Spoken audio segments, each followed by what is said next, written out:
The room is still except for the ceiling fan. Click, click, click. A Bible lies open on the kitchen table, its thin pages trembling each time the blades turn overhead. Beside it, a mug of coffee has gone cold. A man sits in the half-light before sunrise, one elbow on the table, thumb pressed against his temple, eyes fixed on the words he has read 100 times and somehow cannot feel this morning. The Lord is my shepherd. He whispers it once, then again. Outside, a motorcycle passes. Somewhere down the street, a metal gate slams shut. In the next room, someone coughs. Bills sit in a small, uneven stack under his hand. A prescription bottle catches the weak yellow light. His phone screen lights up, then goes dark. No new message. No answer. Not yet. He exhales through his nose, slow, tired. He still prays. Still goes to Mass. Still bows his head. Still asks God to help, to heal, to open a way, to say something, anything. But the weight has not lifted. Not from the house, not from the body, not from the thoughts that wake up before he does. And that is where many people live. Even if they never say it out loud, they know Psalm 23. They have heard it at church, at funerals, in hospital rooms, in the middle of long nights. But what if the part that could change everything is the part most people have never truly seen? Most people think Psalm 23 is something you turn to after life falls apart, a comfort passage, a soft place to land when everything else feels hard. They read it slowly, quietly, almost like a lullaby. The Lord is my shepherd. I shall not want, words to calm the moment, words to survive the night. But that's not what David was doing.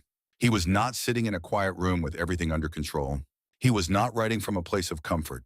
This is a man who slept in open fields with one ear awake, a man who learned to move at the sound of danger, a man who knew what it meant to stand between something fragile and something that wanted to destroy it.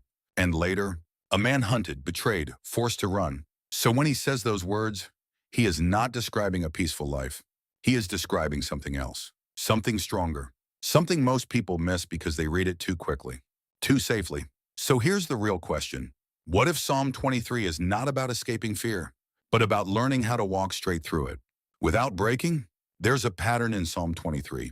Not obvious at first. You won't see it if you just read it like a poem, but it's there, quiet, consistent, intentional. David is not just describing what God does. He's revealing how God leads.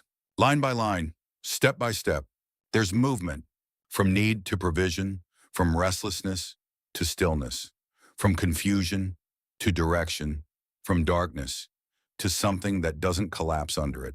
And most people miss it because they read each verse on its own.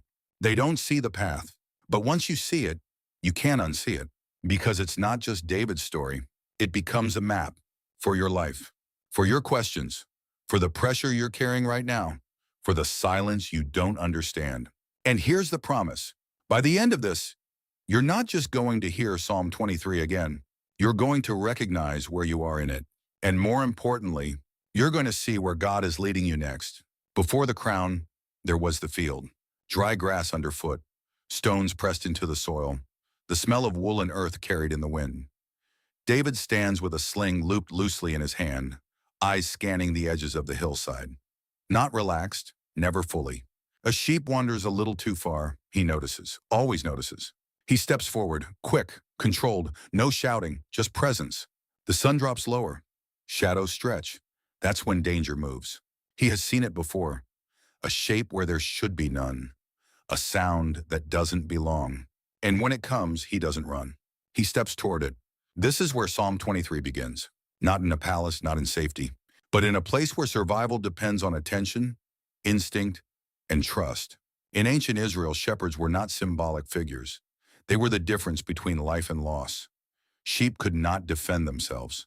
They could not find water on their own. They could not even rest unless everything around them felt secure. They depended on the shepherd for everything: food, direction, protection, timing. And David knew that, not as an idea, as a daily reality. So when he later writes, "The Lord is my shepherd," he is not borrowing a metaphor. He is making a declaration. He is placing himself not as the strong one, but as the one who must be led. And that changes how you read every word that follows. The Lord is my shepherd, I shall not want. David doesn't rush past it. He places it first. Everything else comes after this line. A sheep lowers its head into dry grass, then lifts it again almost immediately. It shifts its weight. steps forward, stops. There's no water nearby, no clear direction. The ground has been grazed down to almost nothing. Then the shepherd moves. Not fast, not loud, but with purpose. The sheep begin to follow, not because they understand the terrain, but because they recognize the one leading them. David writes, I shall not want. Not lo, I will have everything I desire. Not life will become easy. He is saying something more precise, more grounded, that under the care of the shepherd, what is necessary will not be missing. There is a difference, a quiet one, but it changes everything. Because most people read that line and immediately think about outcomes. Money, stability, answers, relief. But David is not pointing to outcomes. He's pointing to relationship. The provision is not the starting point. The shepherd is. And this is where the pattern begins to form. Before rest, before peace, before direction, there is a decision. Who is leading? Because a sheep that follows its own instinct doesn't find more. It drifts, wanders, moves just far enough and then too far. And suddenly the ground beneath it changes. Less grass, less safety, less clarity. David knew that feeling, and he chose his position carefully. Not as the one in control, but as the one who follows. That's the first movement in the pattern. Not getting more, but staying close. He makes me lie down in green pastures. He leads me beside still waters. David slows the pace here, almost like he wants you to see it. A sheep stands in the middle of a field and does not lie down. It shifts, looks around, ears twitch, head lifts at every small sound. Even with grass under its feet, it stays upright. Because sheep don't rest just because the ground is soft. They rest when they feel safe, when the tension is gone, when the noise settles, when nothing feels like a threat. So when David says, he makes me lie down, he's not describing comfort. He's describing intervention. The shepherd steps in, removes what disturbs the flock, deals with what they cannot handle, creates a space where rest becomes possible. And then the movement continues. He leads me beside still waters. Not rushing streams, not unpredictable currents. Still, controlled, quiet. Because sheep won't drink from chaos. They pull back. They hesitate. They don't trust what moves too fast. And this connects directly to what we saw before. Provision wasn't just about having enough. Now rest isn't just about stopping. And peace is not just the absence of problems. It's all coming from the same source, the same direction, the same voice. The shepherd is not reacting to the sheep's condition. He is guiding it into what it cannot create for itself. And here's where the pattern becomes clearer. First, the sheep follows. Then the shepherd provides. Then the shepherd creates conditions the sheep could never control on its own. Rest, stillness, safety, not achieved, given, but only if the sheep stays close enough to be led. And that raises a quiet question. What happens when it doesn't? He restores my soul. He leads me in paths of righteousness for his name's sake. A sheep is on its side, legs moving, but not going anywhere. Dust sticks to its wool. The body is twisted just enough that it cannot correct itself. It tries again and again. The movement gets weaker. This is what shepherds call a cast sheep. Left alone, it dies there, not because something attacked it, not because it wandered far, but because it cannot lift itself back up. David knew this. He had seen it, walked toward it, reached down, pulled it upright with both hands. So when he says, he restores my soul, he's not speaking in abstract language. He is describing recovery, return, being set back on your feet when you cannot do it yourself. And notice the order again. The sheep follows. The shepherd provides. The shepherd creates rest. The shepherd leads to stillness. And then, when the sheep fail, the shepherd restores. This is not a one-time action. It's part of the pattern. Because the next line moves forward immediately. He leads me in paths of righteousness. Paths. Not a place, not a moment. A direction. A route that continues. And these are not random paths. They are right paths, stable ground, safe passage. Places the shepherd has already walked. But here's the part that almost feels unexpected. For his name's sake. Not for the sheep's reputation. Not for comfort. Not even for ease. The shepherd leads because it reflects who he is. His character. His responsibility, his name. And now the pattern is no longer subtle. It's building towards something. Because everything we've seen so far is happening under control, under guidance. But the next movement changes the setting completely. And it forces the question, what happens when the path leads somewhere dark? There's a word David uses that most people read and pass over. He restores my soul. In Hebrew, the word is shav. It doesn't just mean to fix. It means to return, to bring back, to turn around. Not improvement, direction change. A shepherd doesn't stand at a distance and shout instructions. He goes after the sheep, finds it, lifts it, turns it, brings it back to where it was meant to be. And then there's another word, paths of righteousness. In Hebrew, in ma'agal, not just any path. A well-worn track, a circular route, a repeated way. Ground that has been walked before, safe because it is known, tested, proven. So this is not random guidance. This is not improvisation. This is a shepherd leading along paths he has already taken, again and again. And then, shadow of death.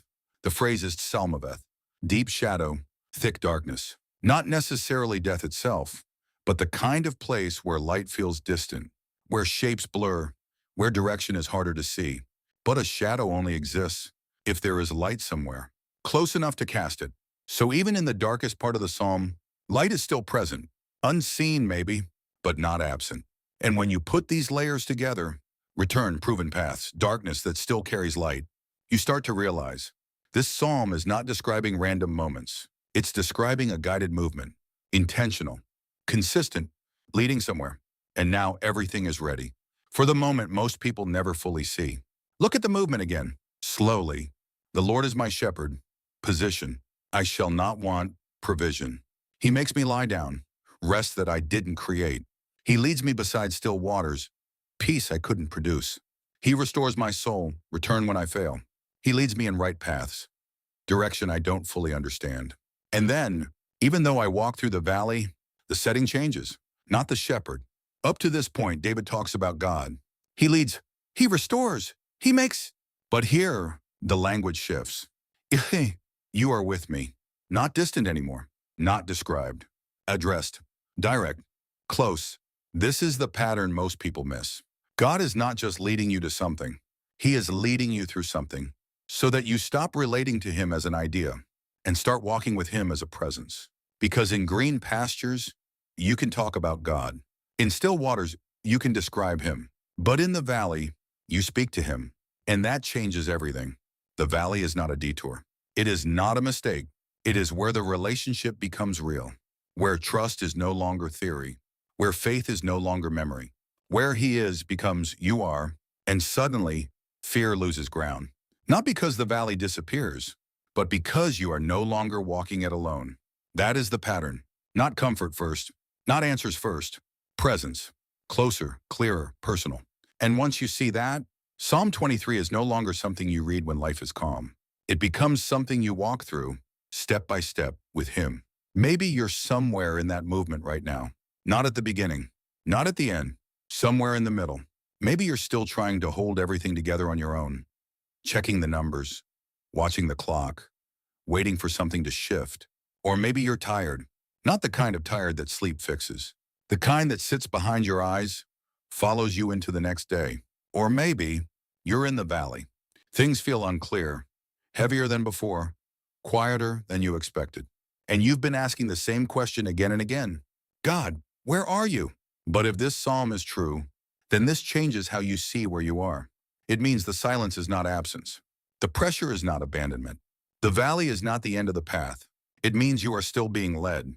Right now, even here, not around it, through it. So don't rush to escape the moment. Stay close. Listen. Take the next step in front of you.